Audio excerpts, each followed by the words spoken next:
Misafirlerimiz, Tarım Orman Bakanımız Sayın Bekir Pakdemirli salonumuzu teşriflerini arz ederim. Sayın Bakanım buyurun.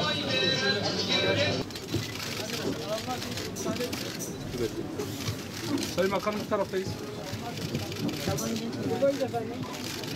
Tarım Teknolojileri ve Hayvancılık Fuarı ve 15. GAP Food Gıda Ürünleri Fuarımızın açılışına hoş geldiniz, şeref verdiniz. Sayın Bakanım, değerli Hazirun, katılımcı ve ziyaretçilerimiz, basın ve yayın organlarının değerli mensupları.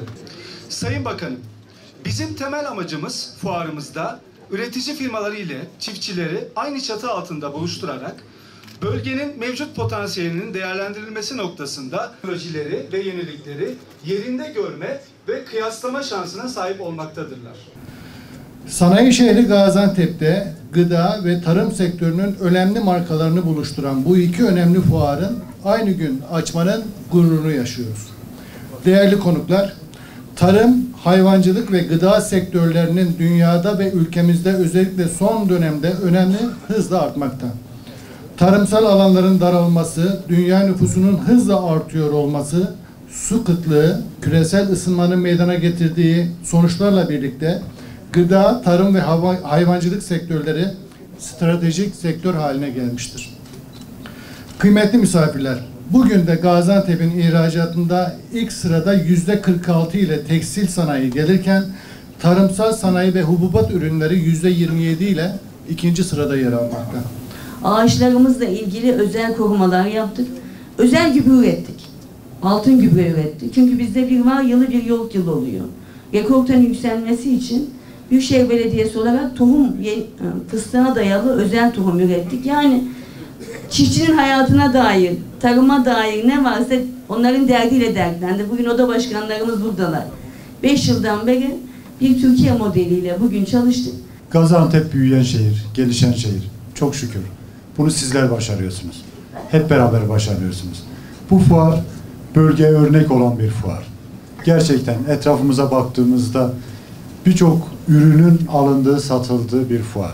Ve ben yaklaşık 4 aydır buradayım. 3. fuara katılıyoruz.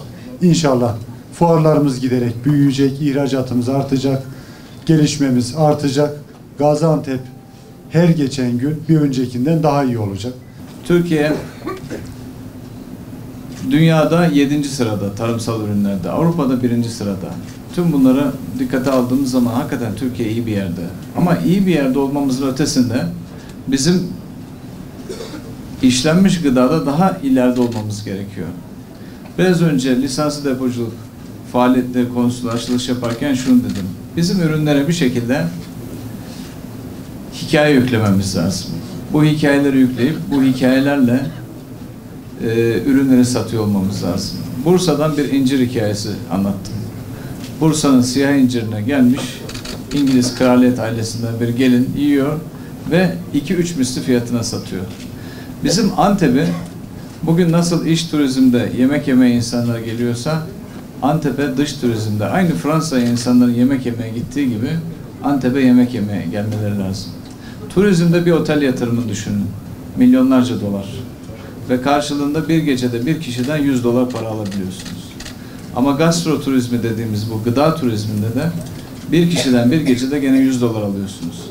Karşınızda yaptığınız yatırım yok. Çünkü çok köklü bir kültüre sahibiz.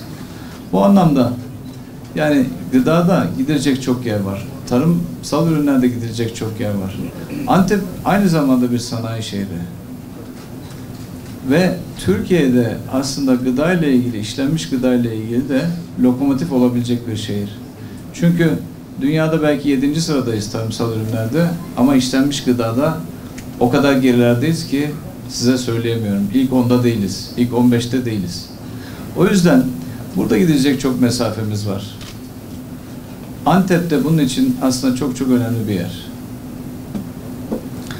Bu ve bunun gibi fuarlar hakikaten son derece önemli. Ama bu ve bunun gibi fuarlar hakikaten bir araya gelme ve satış yapma, bağlantı kurma, bir araya gelme, sektörün paydaşlarının bir araya gelmesi için son derece önemli. Bu yüzden bunu önemsiyorum.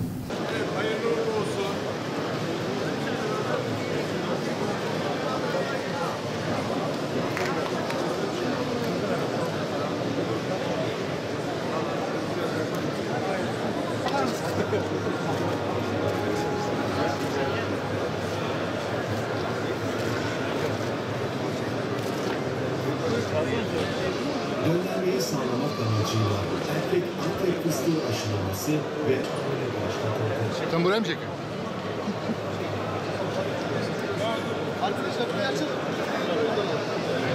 Oradan çıkmaz ama. Sadece kapat.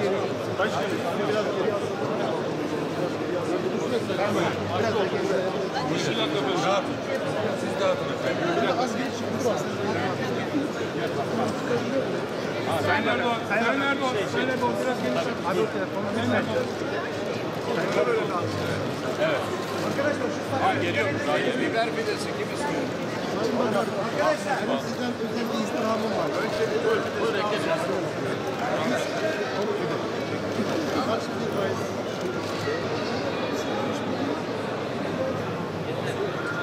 Hayır bak karşıya geçecek ya bak. Oradan gider.